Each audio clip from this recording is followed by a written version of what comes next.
Bonjour, lui c'est Samy. Il se demande parfois de où il vient. Eh bien, voilà la réponse. Pour simplifier, on peut dire que le papier toilette se compose de différentes fibres de papier. Elles sont issues du recyclage, collecte de nos vieux papiers ou bien de la cellulose. Mais ce n'est pas aussi simple que ça. D'abord, les deux matières premières sont transportées vers ce que l'on appelle le pulpeur, et ce via des convoyeurs, puis elles sont mélangées avec beaucoup d'eau pour créer un mélange de fibres et d'eau. Le rotor aide le pulpeur dans la dispersion.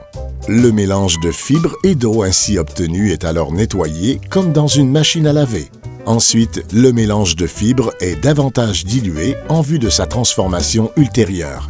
À la fin, il est composé de plus de 99% d'eau. Il arrive ensuite à la machine à papier. Celle-ci est aussi longue que 15 petites voitures. Voici maintenant la caisse d'arrivée. Ici, le mélange de fibres diluées est déposé sur une toile tissée.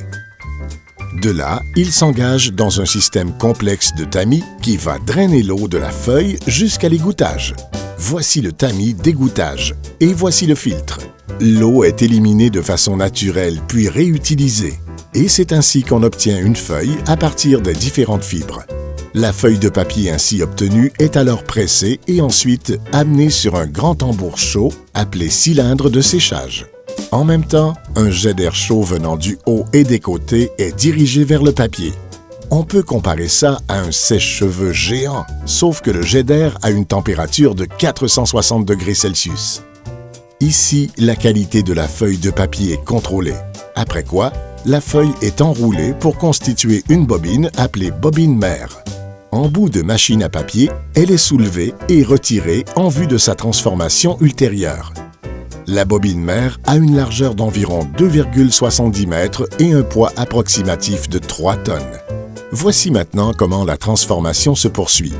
La bobine mère est mise en place à cet endroit-là. Dans la ligne de transformation, on met en place un nombre de bobines mères égal au nombre d'épaisseurs que le papier devra avoir. Donc, une rangée de 3 bobines mères pour un papier toilette 3 épaisseurs.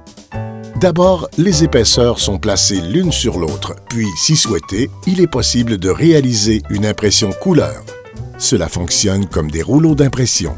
Le gaufrage est réalisé à l'aide de rouleaux de décoration qui impriment sur le papier le motif voulu. Il est aussi possible d'ajouter un parfum.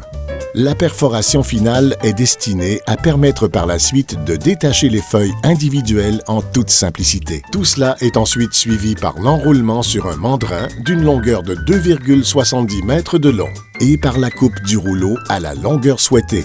On peut obtenir 28 samis à partir d'un rouleau. Les rouleaux sont transportés vers l'emballeuse via des convoyeurs. Les rouleaux sont ainsi emballés par unité de 8. Voilà, le papier toilette est emballé. Ensuite, les paquets sont groupés sur les palettes et le papier est enfin prêt à venir chez vous. Maintenant, vous connaissez toutes les phases, de la matière première jusqu'au paquet fini. Samy sait enfin d'où il vient.